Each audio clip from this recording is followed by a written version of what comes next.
رمضان میں زکوٰۃ فرض نہیں ہے، زکوٰۃ کا تعلق ہے انسان کے صاحب نصاب بننے سے۔ زیور کے مالک اگر آپ ہیں تو آپ پر زکوٰۃ فرض ہے، اگر زیور کے مالک آپ کی بیوی ہے تو آپ کی بیوی پر زکوٰۃ فرض ہے۔ اگر کسی کے پاس اتنا مال ہے اور اس کے سر پر کسی بھی قسم کا کوئی قرض نہیں ہے، اب زکوٰۃ کیسے لوگوں کو دینا ہے؟ زیورات، سونا اور چاندی مردوں کے پاس بہت کم ہوتا ہے، عورتوں کے پاس زیادہ ہوتا ہے۔ الحمدللہ وکفا وسلام علی عبادہ الذین اصطفیٰ، اما بعد فاعوذ باللہ من الشیطان الرجیم، بسم اللہ الرحمن الرحیم۔ انما الصدقات للفقراء والمساکین والعاملین علیہا والمؤلفۃ قلوبہم وفی الرقاب والغارمین وفی سبیل اللہ وابن السبیل فریضۃ من اللہ واللہ علیم حکیم۔ وقال اللہ تبارک وتعالی خذ من اموالہم صدقۃ تطہرہم وتزکیہم بہا وصل علیہم ان صلاتک سکن لہم واللہ سمیع علیم۔ صدق اللہ العظیم۔ اللہم صلی علی سیدنا محمد وعلی آل سیدنا محمد وبارک وسلم۔ اللہم صلی علی سیدنا محمد وعلی آل سیدنا محمد وبارک وسلم۔ اللہم صلی علی سیدنا محمد وعلی آل سیدنا محمد وبارک وسلم۔ میرے محترم بزرگوں، دوستوں، بھائیوں، نوجوانوں، سب سے پہلے میں یہ بات واضح کر دوں کہ آج الوداعی جمعہ نہیں ہے، اور ایک بات اس سے بھی زیادہ وضاحت کے ساتھ کہ الوداعی جمعہ کی شریعت میں کوئی حیثیت نہیں ہے۔ رمضان المبارک میں 4 جمعہ پڑھے یا 5 جمعہ پڑھے، وہ پانچوں جمعے برابر کے فضیلت رکھتے ہیں۔ اس میں کوئی دو رائے اور شک و شبہ کی بات نہیں ہے کہ تمام دنوں کا جو سردار ہے وہ جمعہ ہے، تمام مہینوں کا جو سردار ہے وہ رمضان المبارک کا مہینہ ہے۔ اب رمضان المبارک کے مہینے میں جمعہ سونے پہ سہاگا، نور علی نور، اس میں تو کوئی دو رائے نہیں ہے کہ عام دنوں کے جمعہ سے رمضان المبارک کے جمعے کی بہت زیادہ فضیلت ہے، اس لیے کہ اس میں 2 فضیلتیں شامل ہو جا رہی ہیں، ایک رمضان المبارک کا مہینہ ہے اور دوسرا جمعۃ المبارک ہے، مگر اس میں الگ سے الوداعی جمعہ نام کی کوئی چیز نہیں ہے۔ ہاں، اس الوداع جمعہ کے نام سے ایک تھوڑا بہت فائدہ یہ نظر آتا ہے کہ بہت سارے ایسے افراد جو جمعہ کی نماز بھی نہیں پڑھتے، اور ستم ظریفی یہ ہے کہ رمضان المبارک کے موقع پر بھی وہ جمعہ کی نماز نہیں پڑھتے ہیں، الا یہ کہ وہ الوداع جمعہ پڑھتے ہیں۔ یہ الوداع جمعہ کی جو ہائی لائٹڈ جو ہوا نا انہی لوگوں کی طرف سے، چلو سال میں 54 جمعہ یا 52 جمعہ جتنا بھی آیا ہے پڑھے نہیں، ایک جمعہ پڑھ لے اس کو ٹاٹا بائے بائے کہتے ہیں، ٹاٹا بائے بائے، پھر آئندہ سال آنا، آبا راس بن۔ کیا طریقہ تماشا ہے یہ ان لوگوں کی طرف سے، تو ان جاہلوں کے طریقے پر ہم لوگوں کو نہیں ڈھلنا ہے۔ اللہ رب العزت نے جمعہ کو بہت فضیلت دیا ہے، رمضان المبارک کے 4 جمعے ہو یا 5 جمعے ہو، یہ تمام کے تمام جمعے برابر کے فضیلت رکھتے ہیں۔ انشاءاللہ مجھے اور آپ کو اس رمضان المبارک میں اور ایک جمعہ ملنے والا ہے۔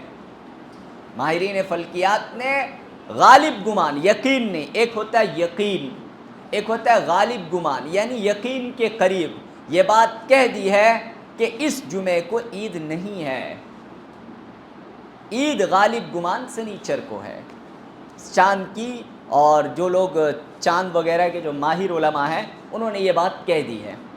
تو بھائی آج نہ الوداع جمعہ ہے اور نہ شریعت میں کسی بھی قسم کا کوئی الوداع جمعہ کی حیثیت ہے۔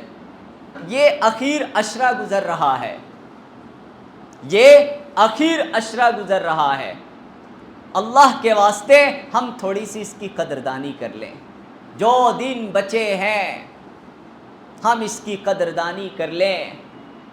اگر رمضان المبارک میں کسی کا ایک قرآن مکمل نہیں ہوا، جو قرآن کریم کی تلاوت کرتے ہیں، جن کے تلاوت کا معمول ہے، تو سمجھ لیجئے کہ وہ بہت زیادہ بد نصیب ہیں۔ وہ آپ کے پاس 6 یا 7 دن 8 دن اور ہیں، اس کو ٹارگٹ بنا کر راتوں میں جگ کر کم از کم ایک قرآن تو اپنے سے مکمل کر لیجئے، تھوڑے سے اللہ کو تو منا لیجئے، رمضان المبارک کی بد دعاؤں سے تو بچ جائیے۔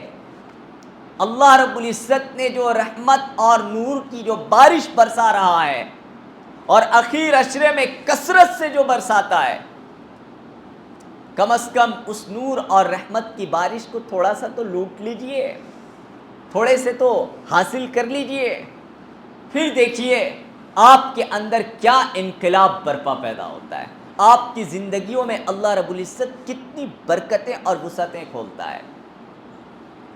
رمضان المبارک کا مہینہ آتا ہے تو لوگ زکوٰۃ، حالانکہ زکوٰۃ کا تعلق رمضان سے نہیں ہے، لیکن بہت سارے لوگ اپنا ٹرانزیکشن وغیرہ جو ہے وہ رمضان المبارک کے مہینے میں رکھتے ہیں۔ رمضان میں زکوٰۃ فرض نہیں ہے، زکوٰۃ کا تعلق ہے انسان کے صاحب نصاب بننے سے۔ صاحب نصاب کا مطلب انسان کا وہ مالی اسٹیٹس، انسان کا وہ اتنا مال ہونا جتنے مال پر شریعت کسی انسان پر زکوٰۃ کو کیا کرتی ہے، فرض کرتی ہے، وہ اگر رمضان المبارک میں وہ اتنے مال کا مالک ہو گیا تو پھر اس پر زکوٰۃ وہاں سے گنتی شروع ہو جاتی ہے۔ اور زکوٰۃ جو ہے سالانہ ٹرانزیکشن کے بل بوتے پر ہوتا ہے، اور زکوٰۃ میں 4 چیزیں فرض ہے۔ نمبر 1 سونے پر، نمبر 2 چاندی پر، نمبر 3 کیش روپیہ پیسے پر، اور نمبر 4 تجارتی مال پر۔ ان 4 چیزوں پر زکوٰۃ فرض ہوتا ہے۔ اگر کسی کے پاس 7.5 تولہ سونا ہو، یعنی 78 گرام سونا اس کے پاس ہو، تو ایسے آدمی پر زکوٰۃ فرض ہے۔ کسی کے پاس 52.5 تولہ چاندی ہو، یعنی 612 گرام جس کے پاس چاندی ہو، تو اس بندے پر زکوٰۃ فرض ہے۔ کسی کے پاس اتنا کیش ہے کہ جس کیش سے وہ 612 گرام چاندی خرید سکتا ہے، تو اس پر زکوٰۃ فرض ہے۔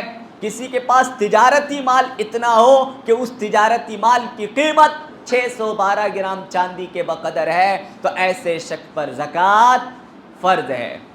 مگر ان 4 چیزوں میں زکوٰۃ کے فرض ہونے کے لیے ضروری ہے کہ 1 سال اس کے اوپر گزر گیا ہو۔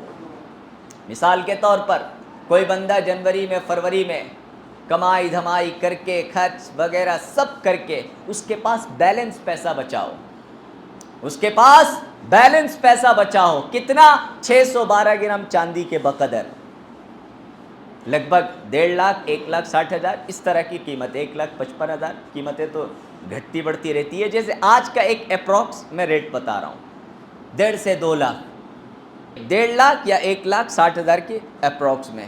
اگر کسی کے پاس اتنا مال ہے اور اس کے سر پر کسی بھی قسم کا کوئی قرض نہیں ہے، کسی بھی قسم کا قرض نہیں ہے، تو ایسے بندے پر 2.5% زکوٰۃ دینا فرض ہے، چاہے مرد ہو یا عورت ہو۔ زیورات، سونا اور چاندی مردوں کے پاس بہت کم ہوتا ہے، عورتوں کے پاس زیادہ ہوتا ہے۔ میری آپ سے گزارش ہے کہ جس طرح گھروں میں آپ زیورات بناتے ہیں اپنی عورتوں کے لیے، اپنی بیٹیوں کے لیے، اپنے بہوؤں کے لیے، اپنی گھر کی عورتوں کے لیے، تو اسی طرح میری آپ سے گزارش ہے کہ تھوڑے سے آپ اپنے لیے بھی سونے خرید کر رکھا کیجئے، سونے کا کوائن خرید کر رکھا کیجئے۔ حالات ملک کے ٹھیک نہیں چلتے ہیں، کب کون سی کرنسی کہاں لڑک جائے، کب کون آدمی کھڑا ہو کر راتوں رات بول دے آج سے نوٹ بندی ہو گئی، کیا ہو جائے کیا نہ ہو جائے، بینکوں پر زیادہ بھروسے مت کیا کیجیے، آن لائن ٹرانزیکشن پر بہت زیادہ اعتماد مت کیا کیجیے۔ اگر اعتماد کرنا ہے یعنی انسانوں کے بنائے ہوئے کرنسی پر زیادہ اعتماد مت کیا کیجیے۔ ہاں، اللہ نے جس کرنسی کو بنایا ہے، جو کرنسی ہے سونا، اگر وہ نہیں ہے تو چاندی، اس کرنسی کا آپ استعمال کیا کیجیے۔ آپ کے پاس اگر 17-18 ہزار روپیہ کیش پیسہ جمع ہو جائے، فوراً جائیے گولڈ کوائن خریدیے اور لا کر گھر میں رکھ لیجیے۔ یہ میں آپ کو ایک صلاح دے رہا ہوں مردوں کے لیے، جس طرح عورتوں کے لیے زیور بناتے ہیں، آپ اپنے لیے کوائن رکھ لیا کیجیے، یہ بہت کام آئیں گے، اس سے آپ کبھی نہیں پچھتائیں گے۔ سونا ایک ایسی چیز ہے، گلی کچی سے لے کر انٹرنیشنل مارکیٹ تک اس کا ویلیو، جب سے اس دنیا میں اللہ نے سونے کو پیدا کیا ہے، اس دنیا کو بنایا ہے، اس کی ویلیو گلی کچی سے لے کر انٹرنیشنل تک، ٹاپ لیول بازار تک اس کی ویلیو آج تک بڑھتی ہی جا رہی ہے، کم نہیں ہوئی ہے، اور اس وقت تک کم نہیں ہوگی جب تک زمین اپنے اندر سے سارے کا سارا سونا نکال کر باہر نہ کر دے۔ وَأَخْرَجَتِ الْأَرْضُ أَثْقَالَهَا، جس کے تعلق سے قرآن میں اللہ نے کہا اس وقت سونے کا ویلیو مٹی سے بھی کم ہو جائے گا، کیونکہ بہت زیادہ ہو جائے گا۔ تو یہ میں ایک بیچ میں ایک رائے دے رہا ہوں۔ تو اگر کسی کے پاس سونا ہے، چاندی ہے، روپیہ پیسہ ہے، مالی تجارت ہے، تو اس پر 2.5% زکوٰۃ فرض ہے۔ کب؟ جب اس پر 1 سال گزر جائے۔ اللہ نے کتنی سہولت پیدا کر دی۔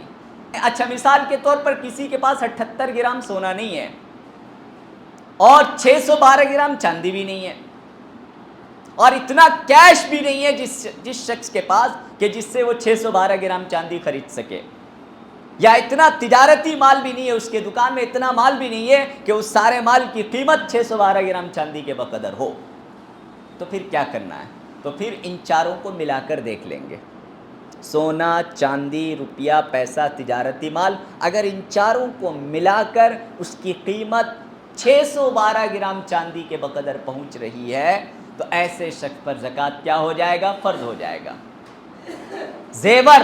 زیور کے مالک اگر آپ ہیں تو آپ پر زکوٰۃ فرض ہے، اگر زیور کے مالک آپ کی بیوی ہے تو آپ کی بیوی پر زکوٰۃ فرض ہے۔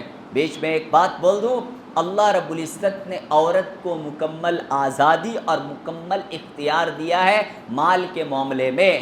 آپ کے بیوی کے زیورات آپ کے نہیں ہیں، چاہے وہ اپنے ابو کے گھر سے لائے، چاہے اس کو آپ نے بنا کر گفٹ کیا ہو۔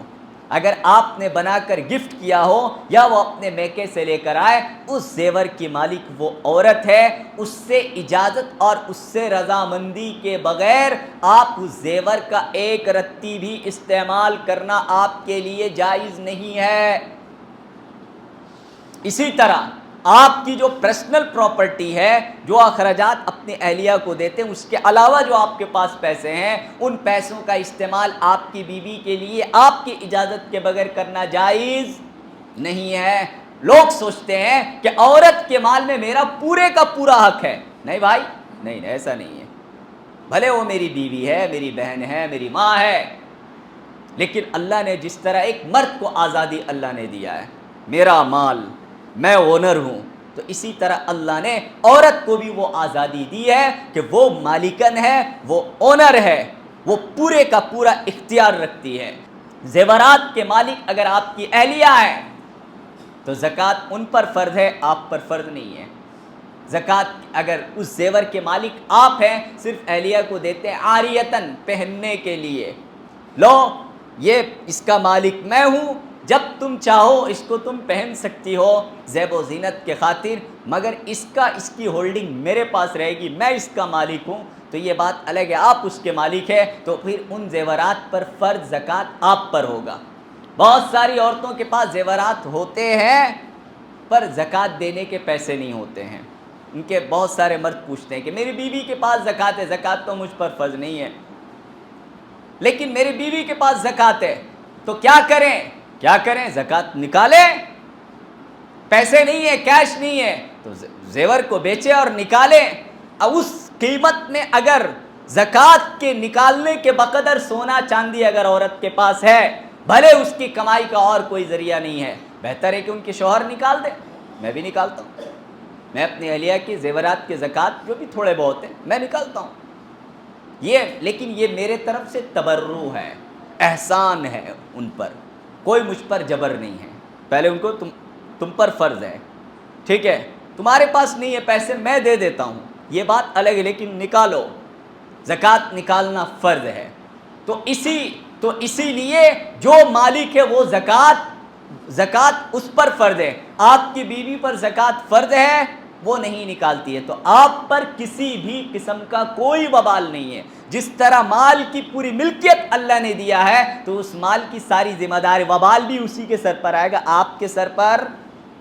اسلام ایک انصاف پسند مذہب ہے، جہاں ملکیت دیا ہے تو وہاں مکمل اختیار بھی دیا ہے، اس کا فائدہ اگر عورت لے گی تو اس کا وبال بھی اسی کے سر میں جائے گا، آپ کے سر میں رتی برابر بھی نہیں جائے گا۔ وَلَا تَزِرُ وَازِرَةٌ وِزْرَ أُخْرَىٰ، ایک کا گناہ دوسرے کے سر نہیں ڈالا جاتا ہے۔ قرآن میں اللہ نے بار بار اعلان کر دیا، نہ دنیا میں اور نہ آخرت میں۔ اب زکوٰۃ کیسے لوگوں کو دینا ہے؟ زکوٰۃ کیسے لوگوں کو دینا ہے؟ زکوٰۃ کے مکمل 8 مصرف ہیں۔ انما الصدقات للفقراء، زکوٰۃ فقیروں کے لیے ہے۔ فقیر کس کو کہتے ہیں بھائی؟ وہ انسان جس کے پاس کچھ نہ ہو سوائے اس کے جسم کے، بدن میں ویسے کپڑے بھی نہ ہو، رہنے کو گھر نہ ہو، کھانے کو کھانا نہ ہو، اس کو کہتے ہیں فقیر۔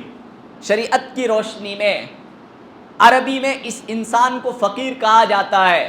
تو فقیر سب سے پہلے زکوٰۃ کا مستحق ہوتا ہے۔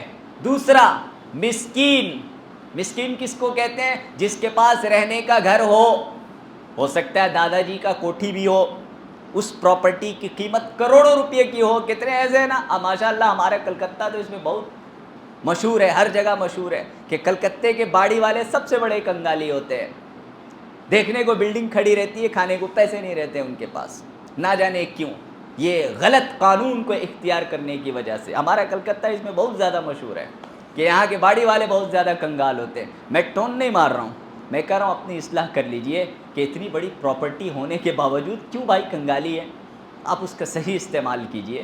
شاید کون کہتا ہے، میں نے تو ایک رائے دے دیا نا کہ اپنے پیسے کو آپ گولڈ کے شکل میں رکھیے، تو مولوی صاحب صرف یہ نہیں کہ آپ کو آخرت بتاتے، دنیا کی اصلاح بھی کرتے ہیں۔ یہ ٹون ماننے کی وجہ یہ باہر کے لوگوں کو میں نے سنا ہے، باہر کے لوگوں کو میں نے سنا ہے، باہر سے لوگوں سے سنا ہے میں نے۔ کیوں یہ ایلیگیشن آپ پر کیوں لگتا ہے بھائی کہ آپ پراپرٹی کے مالک بھی ہیں اور آپ کنگالی بھی ہیں؟ آپ ایکسپرٹ سے رائے لیجئے، آئیے ہم سے رائے لیجئے، ہم بھی آپ کو رائے دیں گے کیا کرنا ہے۔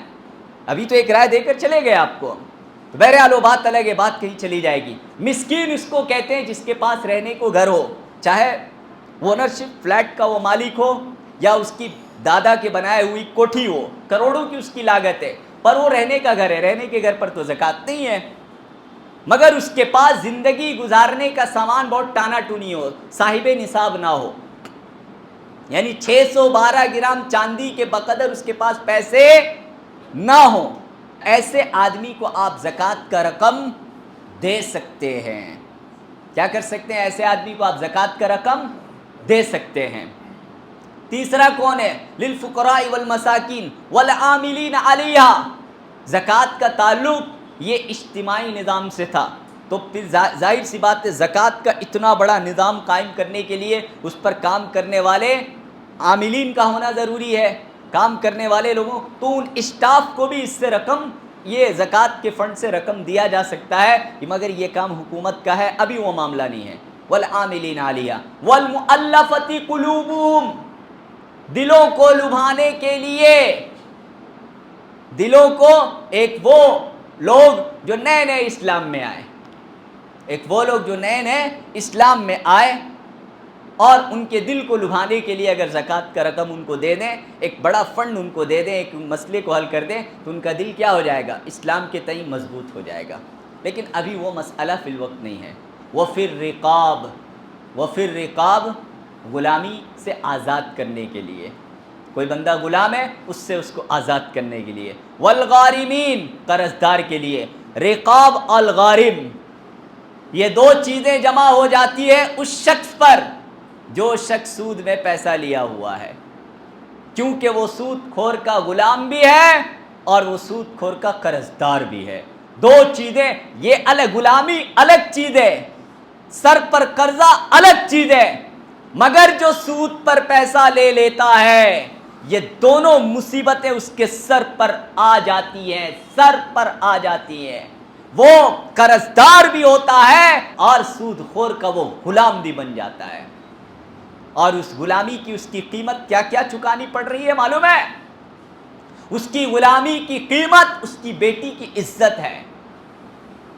پیسے معاف نہیں ہو رہے ہیں, جو ماہانہ جو سود چڑھ رہا ہے وہ معاف ہو رہے ہیں عزتوں پر. جی ہاں محترم, آپ کہاں ہیں؟ عزتیں جا رہی ہے, بہت بڑا سمسیا ہے. تو میں کہہ رہا ہوں جو لوگ قرضدار ہیں, جو سودی چنگل میں پھنسے ہوئے ہیں, اور جن کے تعلق سے تھوڑا اطمینان ہو کہ یہ پھنس گئے, کسی بھی وجہ سے ٹریپ میں آ گئے, یہ کسی بھی وجہ سے وہ پریشان ہو گئے, آپ ان کی مدد کر دیجئے نا, آپ ان کی مدد کر دیجئے نا. یہ بھائی زکوٰۃ 500,000 روپیہ بانٹنے کے لیے اللہ نے نہیں کیا ہے, یہ صدقہ ہے. آپ ایک کھجور کی گٹلی بھی بانٹ دیجئے, جو حدیث میں کہ ایک کھجور بھی اگر صدقہ کر دیتا ہے تو اللہ رب العزت احد پہاڑ کے برابر اس کا ثواب دیتے. یہ نفل صدقے کے بارے میں, زکوٰۃ اس کے لیے نہیں ہے. زکوٰۃ تو اپنے قوم کو اپنے پاؤں پر کھڑا کرنے کے لیے ہے. تو اسی لیے چونکہ وہ اجتماعی نظام نہیں ہے, وہ ابھی ویسی سنگٹھن نہیں ہے, تو آپ سے گزارش ہے کہ ہر خاندان ایک سنگٹھن ہے, ہر خاندان ایک نظام ہے. آپ کا پڑوسی آپ کے سنگٹھن میں, آپ اس کے احوال سے اگر واقف ہیں تو آپ ان کو پیسے دے دیجئے نا.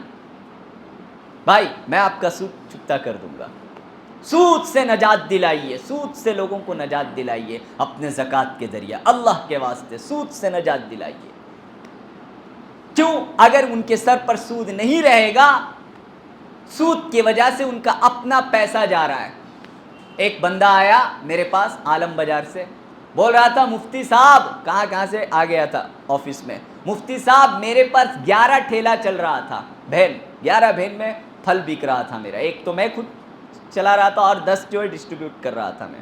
بڑی اچھی زندگی تھی, کاروبار سب لے لیا تھا. ایک مرتبہ 2-2.5 لاکھ روپیہ پارٹی کو دینے کا مسئلہ آیا, اس سے پہلے آگے پیچھے کر کے دے دیا کرتے تھے, لیکن کچھ پیسہ جام ہو گیا. میری اہلیہ نے مجھے رائے دے دیا, ارے لون لے کر کاہے نہیں دے دیتے, پھر آپ لون والے کو دے دیجئے گا.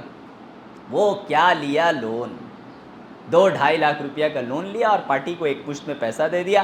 پارٹی خوش, اللہ ناراض. اللہ کیا ہو گئے؟ کیونکہ جو بندہ ٹانا ٹونی کر کے بھی زندگی گزار سکتا ہے, پھر بھی وہ لون میں پیسے لے لے, تو وہ اللہ سے جنگ چھیڑ لیا ہے. او بیٹا تو جنگ چھیڑ لیا ہم سے, اب تم کو ہم مزہ چکھاتے ہیں. جس بندے کے پاس بینک میں بیلنس پہ پیسہ ہو, اس کی بیوی اجازت دے رہی ہو کہ آپ زیور بیچ دیجئے اور قرضہ چکا دیجئے, اس کے ماں باپ اس کے باوجود بھی وہ لون میں پیسہ لے لے. ہاں اگر کوئی سبیل نہیں ہے, کوئی راستہ نہیں ہے, اس کے باوجود بھی اگر کوئی لے لیتا ہے, جائز نہیں ہے, مگر شاید اللہ معاف کر دے گا. لیکن سہولت کے باوجود بھی انسان لون میں پیسے لے لے, وہ کچھ دن صبر کر کے کر سکتا ہے لون. ارے ایک بھین بیچ دیتا تم, کیا ہو جاتا, پیسے چکتا کر دیتا اپنا. اس کے نتیجے میں یہ ہوا, بولا ہے کہ ابھی صرف اور صرف ایک ہی بھین میں میں پھل بیچتا ہوں, صبح سے لے کر شام تک کھٹتا ہوں, 1200-1300 روپیہ کما لیتا ہوں, لیکن وہ صبح سے شام تک بیوی بچوں کے لیے نہیں کھٹتا ہوں, صرف اور صرف سود خور کو پیسے دینے کے لیے کھٹتا ہوں. اس طرح کے سینکڑوں واقعات میرے پاس آئے. تو جو سود میں پیسہ لے لیتا ہے وہ اللہ سے جنگ مول لیتا ہے. اللہ کے واسطے اپنے صدقہ و زکوٰۃ کے ذریعہ فرسٹ ٹارگٹ سود سے نجات دلائیے, لوگوں کو سود سے نجات دلائیے, ورنہ بہت بھاری قیمت چکانی پڑے گی, بہت بھاری قیمت چکانی پڑے گی. وفی الرقاب والغارمین وفی سبیل اللہ وابن السبیل. اور 2 مصرف, ایک اللہ کے راستے میں, ایک تو اللہ کے راستے میں وہ مجاہدین جو اللہ کے راستے میں لڑنے جاتے ہیں, ابھی وہ شکل نہیں ہے. ایک اللہ کے راستے میں وہ علماء کرام جو مدرسوں میں پڑھاتے ہیں, جو اپنے پورے کے پورے وقت کو طے کر کے وہ رکھے ہوئے ہیں. لوگوں میں ایک عجیب و غریب بدگمانی پھیلی ہوئی ہے, ارے مدرسے والے لے جاتے ہیں, نہ جانے کیا خرد برد کرتے ہیں, کیا کرتے ہیں. محترم آپ کے پاس دلیل ہے؟ اتنا بڑا ایلیگیشن آپ کسی عالم دین پر یا کسی مدرسے والے پر آپ لگا رہے ہیں، آپ کے پاس کوئی دلیل ہے تو اس کو ثابت کیجئے، ثابت ہو جائے گا تو پھر منع کر دیجئے۔ بلا وجہ خود بدگمان ہیں، لوگوں کو بھی ان سے بدگمان کر رہے ہیں، اہل مدارس بہت پریشان ہیں۔ علماء اگر بدزن ہو گئے نا تو اس کی بہت بھاری قیمت چکانی پڑے گی آپ کو، کیونکہ بھائی علماء کی تعداد 1000 میں 1 ہے، 1000 میں 1 ہے۔ اب 1000 آدمی کو باہر میں روزی روٹی مل رہی، دہاڑی میں مزدوری مل رہی ہے، کھانا پڑا، ایک آدمی کو روزی روٹی نہیں ملے گا کیا؟ کیا ہم کہیں چلے جائیں بازار میں، کیا ہمیں کوئی رکھے گا نہیں 10-20 ہزار روپیہ میں نوکری میں؟ اتنا تو صلاحیت ہے نا ہمارے پاس، ہم کسی فیکٹری میں جاب نہیں کر سکتے ہیں، ہم دیہاڑی مزدوری کی بات کہہ رہے ہیں، کر سکتے ہیں بھائی، کھیتی باڑی بھی کر سکتے ہیں، لیکن یہ تو اللہ نے محبت ڈالی ہے، ایک اپنی قوم کا درد ہے، اس لیے یہاں پر ہے، اس کی وجہ سے میں کیا کون سی پراپرٹی بنے گی؟ آپ کی سماج میں جتنے علماء کرام ہیں کنہوں نے کتنا بنا لیا دیکھ لیجئے، اللہ ماشاء اللہ، اگر وہ حلال طریقے سے بنایا ہے، غالباً حلالی تھے تو کوئی مسئلہ نہیں ہے، اللہ نے ان کو دیا ہے، ذالک فضل اللہ یؤتی من یشاء، اللہ جس کو چاہتا ہے نواز دیتا ہے، عالم کو بھی جاہل کو بھی۔ تو میرے دوستوں اور بزرگوں اور بھائیوں، بدگمانی اس وقت تک آپ ہونا آپ کے لیے جائز نہیں ہے جب تک آپ کے پاس کوئی دلیل نہیں ہے۔ اگر تصدیق نامہ آپ کو پیش کر رہے ہیں، پڑھ رہے ہیں، تو آپ مدرسے کے اکاؤنٹ میں ان کے پیسہ دے دیجئے، اس کے معاملے کو اللہ کے حوالے کر دیجئے، اور اللہ آپ کو اتنا مکلف نہیں بناتا جس کے بارے میں آپ جو سک نہیں پائیں گے، لیکن رسید ضرور لے لیا کیجئے، رسید آپ ضرور لے لیا کیجئے۔ والمؤلفۃ قلوبہم وفی سبیل اللہ وابن السبیل، راستے کا بیٹا یعنی مسافر، سفر کے حالت میں بیچارہ آیا ہے اور آ کر جو ہے پریشان ہو گیا، وہ اپنے گاؤں میں مالدار ہے مگر یہاں آ کر لٹ پٹ گیا، کچھ پریشان ہے، تو اس سلسلے میں اس کی آپ مدد کر سکتے ہیں۔ فطرہ کتنا نکالنا ہے؟ تھوڑا سا 5 منٹ ٹائم دیجئے، ٹھیک ہے، تھوڑا سا 5 منٹ ٹائم دیجئے، کوئی بات نہیں ہے، 5 منٹ دیری سے پڑھیں گے آج جمعہ انشاءاللہ۔ فطرہ کتنا نکالنا ہے؟ اگر کوئی گیہوں سے نکالنا چاہتا ہے فطرہ تو 70 روپیے ہیں، 1 کلو 750 گرام، کتنا؟ 70 روپیے۔ اگر کوئی جو سے نکالنا چاہتا ہے، 3.5 کلو جو کی قیمت جمعیت علماء ہند کی یہ تحریر ہے، 175 روپیے پر فطرہ، پر ہیڈ 175 روپیے۔ پنیر سے اگر کوئی نکالنا چاہتا ہے، 3.5 کلو پنیر 1050 روپیے ہیں۔ اگر کھجور سے کوئی نکالنا چاہتا ہے، 3.5 کلو کھجور تو 1200 روپیے اس کی قیمت ہے، ایک آدمی پر 1200 روپیہ فطرہ ہے۔ اگر کوئی کشمش سے نکالنا چاہتا ہے، 3.5 کلو کشمش تو 1500 روپیہ پر ہیڈ فطرہ بن رہا ہے۔ اگر کوئی منقع یعنی ڈرائی کشمش جو ہوتا ہے اس سے اگر کوئی نکالنا چاہتا ہے تو 3.5 کلو منقع 1750 روپیہ پر ہیڈ بن رہا ہے۔ یہ اپنے جمعیت علماء کلکتہ نے یہ چارٹ نکالا ہوا ہے۔ تو اب یہ دیکھ لیں کہ 70 روپیے فطرے کا مقصد کیا ہے؟ فطرے کا مقصد یہ ہے کہ 2 وقت کا کوئی غریب کھانا کھا لے، یہ ہے مقصد فطرے کا مقصد 2 وقت، یعنی عید کے دن اگر کسی کے پاس کھانا نہ ہو کسی غریب کے پاس، تو اس دن عید کے دن جو اللہ کی مہمان نوازی ہو رہی ہے وہ مہمان نوازی میں وہ بندہ بھی شامل ہو جائے، یہ اللہ کی حکمت ہے فطرہ۔ اب 70 روپے اگر آپ کسی کو دیں گے تو آپ بتائیں کہ 2 وقت وہ بندہ کھانا کھا لے گا، ہوٹل میں اس کو میڈیم درجے کا 2 وقت کا کھانا اس کو مل جائے گا؟ اگر مل جائے گا، تھوڑے سے مزے لے کر کھا لے، مل جائے گا تو ٹھیک ہے، دے دیں، جائز ہے، 70 روپیہ نکال دیں۔ اگر نہیں ملے گا تو کم از کم 175 روپیہ پر ہیڈ نکال دیں بھائی فطرہ، 175 روپیہ نکال دیں، جس کو اللہ نے وسعت دیا 1050 نکال دیں، اور اللہ نے جس کو وسعت دیا ہے 1200 نکال دیں، اور کسی کو اللہ نے وسعت دیا ہے تو 1500 نکال دیں، اور کسی کو اللہ نے وسعت دیا تو 1750 روپیہ نکال دیں، آپ نکال دیں۔ تو یہ دیکھ لیں فطرے کا یہی مقصد ہے۔ فطرہ کیسا آدمی نکالے گا؟ ایک بات سن لیں، فطرہ زکوٰۃ میں 4 چیزیں دیکھی جاتی ہے، سونا، چاندی، روپیہ پیسہ اور تجارتی مال۔ فطرہ میں یہ 4 چیزیں بھی اٹیچ ہو جاتی ہیں، پلس ایکسٹرا گھر، ایکسٹرا سواری، ایکسٹرا برتن،